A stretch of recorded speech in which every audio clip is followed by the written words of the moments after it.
салом алейкум ба ҳама тамошобинони барномаҳои Сорбон канали Юрист Тиҷей. Видеои навай ҷавоб ба саволое ки дар комментария пешкаш кардаги будем. Пеши видеоро сар кардан бо ҳамун сухани такроримона як бор дига такрор мекунем ки дар ҳамин комментария мо як ссилка закрепит кардаги бидроем дар ҳамунҷа ҳатман регистратсия кунем, то ки як плюсаи шумо мода шава ва моро дастгирӣ бикунанд. мо тез ҳамихели сари вақт барнома бикунем, ба саволҳои шумо ҷавоб диҳем. ба ҳамин хотир бидроен 1-2 минут вақти худтона сарф бикунем, дар ҳамун ссилка регистратсия кунем. ай шумо ҳамиқа кӯмак ба мо раса кифояе. ва бо як чиз дига гуфтанем ки ҳар кадомет ки ҳамин видеои маро тамошо мекунем, хоҳиш мекунам то ахира тамошо кунем, барое ки баъзан вақт як 80% саволҳои такрорӣ меоянд дар барномаҳо. дар ҳамин видеоҳое ки ман пешкаши шумо мекунам, ҳамун саволҳоро ман ҳар видео дар ҷавоб додагиам, не ки бо дар таги ҳамун видео ҳамун саволро павторна пешкаш мекунам.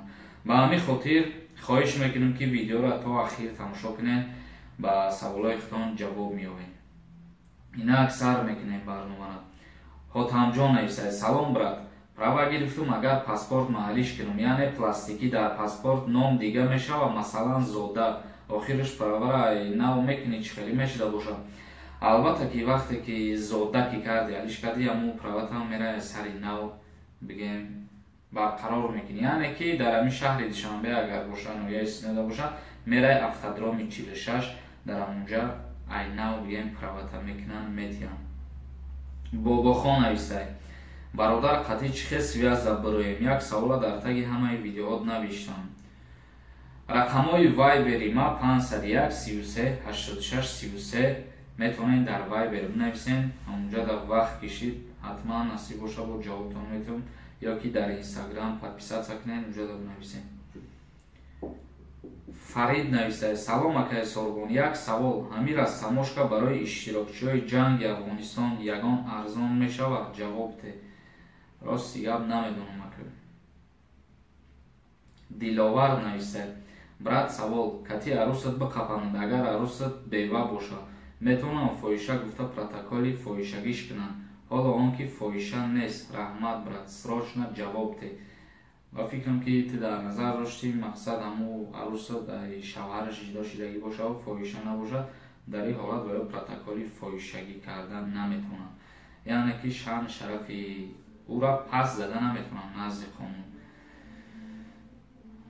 танҳо барои фоҳишаҳо дар кодекси маъмурӣ ҷарима омадаги шахсое ки фоҳишагӣ мекунанд, мисол дар раҳ рӯҳо меистанд ё ки бо дигаронро ҷалб мекунанд, дар кодекси ҷиноятиро омадаги моддаи 138 моддаи 139. давлат ҳакимов нависад: салом ака, як чиза аз шумо пурсем, агар ай Россия камон харида Тоҷикистон барои мумкин ай магазин дар уҷа дар номи худам дар учёт монамаш, чӣ мегӯед шумо? камон боша албатта мумкин аст, иҷозат ҳастад.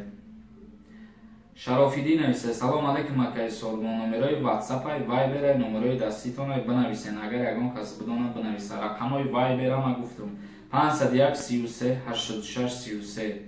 билол нависад: салом бародар, агар ай зан ҷудо шудан хоҳи зан ҳомиладор бошад, суд қабул мекунад ҷудо шудана ё баъди таваллуди фарзанд ҳамина мефаҳмонди ҷудо шуданаш сабаб дорад? албатта вақте ки агар суд дар шумо ариза пешниҳод кунед, муҳлати додагии суд ба охир ки раса шумо ҷудо бишен, дар ин ҳолат агар ҳамун зан ҳомиладор бошад, то таваллуд карданша ҳамун зана бигем нигоҳубин мекунӣ, яъне ки касал мешава ё ягон дигар чизҳо, ҳамура нигоҳубин мекунӣ ва баъдан бо баъди таваллуд карданаш ба фарзандат алимент споридан мегирӣ. фахриддин нависад: салом алейкум ака, сози хуби я мисол биёрум. мисол я дехта қатиб мегарди, ҳама медонад ки кати ҳамун дехта мегарди, не ким расидагиш нести, ҳавай метавонад паставит кунад. дар ҳолате ки ту қатиб ва ягон наздикӣ кардагӣ набошӣ ва тура гунаҳгор бурора паставитет кунад, дар ин ҳолат ҳастай суд экспертиза мера, ариза менависӣ, суд экспертиза мегира, экспертизаш мекунад ва муайян мекунад ки дар ҳақиқат ҳавай расидагӣ ҳасти ё ки не. ана принс 001 нависад: салом алейкум бародар, ман 19 солаем, двойной гражданство дорам, дар Федератсияи Россия заочно таҳсил дорам, агар ба Тоҷикистон раву маро ба хизмати ҳарбӣ мебаранд, ҷавобшон мегуфтӣ. Дар ҳолате ки двойное гражданство дорӣ, ту метавонӣ ба хоҳиши худат дар яке аз давлатҳо хизмат бикунӣ ва бо иҷа дар ҳолате ки ту гуфтагии заочнӣ мехонӣ, барои заочни хондандам дар Тоҷикистон ҳам агар ки бошӣ ё ки дар Россия намедонам чӣ хеле, не ки дар Тоҷикистон ҳам бошӣ, ба хизмати ҳарбӣ мебаранд. Танҳо дар ҳамон ҳолатҳое ки дарсат сар мешавад, дар ҳамон ҳолатҳо тура хизмати ҳарбӣ ҷавобот метаванд 20 рӯза ё ки 40 рӯз. ҳар донишгоҳ ҳар хеле Россияша намедонам чӣ хеле. Ҳошимбой Ахмедов нависад: салом алейкум брат, як савол дорам, ҷавоб шате. Як дӯстам январда 27 медарояд, метавонад омада Тоҷикистонда гарда ва ғам наметавонад аблава уро мебаранд хизмати ҳарбӣ. Зарани Раҳмат: моҳи январда даъват ба хизмат ҳеҷ кара намекунанд аввалаш ва баъдан ки хизмати ҳамун даъвати баҳориам ки сар шид 27 сола ки бошанд мебаранд. Шахсое ки 27 солара пир кардагияну 28 бигем шидагияну ҷо ва ё хизмати ҳарбӣ озоданд. Тоирҷон нависад: салом Соломон, илтимос ба саволи ман ҷавоб дед. Ман замин харидам, соҳиби замина гуфт ки хонатан андоз. Ман дар як ҳафта документоша кардам, метавонад ки фреб кард. Айбайн 5 сол гузашт, фақат ваъда карда гаштааст. Ман ягон далел надорам, фақат телефон хати пинҳонӣ сиёмкаш кардагиям. Гуфтагия ки ҳо ман шумо ҳамин хел пул гирифтагиям, мегардонам, акама ба суд муроҷиат кунам намешавад? Албатта ки мешавад. Далел ҳамун наворе ки ту вая гирифтагӣ, аллакай як далеле барои шоҳидӣ додан дар суд. Метавонӣ айболош ариза бинависӣ. Парвина Каримова нависад: салом бародар, як савол доштам. Одамонеро ки дар вақти пора додан дастгирӣ мекунанд ва баъди чанд вақте барои озод кардан пул талаб мекунанд. Ҳамин ҳолат дар қонун ҷоиз аст ки дар вақти пора додан мехапанду барои озодиашон пул металабанд? Ҷавоби шуморо интизорем, умедворам ҷавоб медиҳед. Вақте ки дар вақти пора гирифтанро дастгир кардан, ҳабсш кардан ва и боз барои кормандои ҳамуе ки дастгирш кардан боз пул бития ки ӯро озод бикунанд, инам аллакай як намуди порадиҳӣ мешавад ва аз ҷониби ӯ шахсо як намуди порагирӣ, барое ки дар қонун омадагӣ несте ки мисол агар 10 сол зиндонӣ шид, ҳамин қадар миқдор пул метӣ озод мешавад. ин қонунӣ ягон гап дар бораи пул омадагӣ несте ки ту ба ҳамин қадар сум озод мешавад. ваям ки пул гирифт, ваям порагирӣ мешавад. Дар қонун, дар кодекси ҷиноятӣ ҳам порагиранда ва ҳам порадиҳанда ба ҷавобгарии ҷиноятӣ кашида мешаванд. Расулбек нависад: дар Тоҷикистон амнистия кай мешавад? Илтимос ҷавоб диҳед.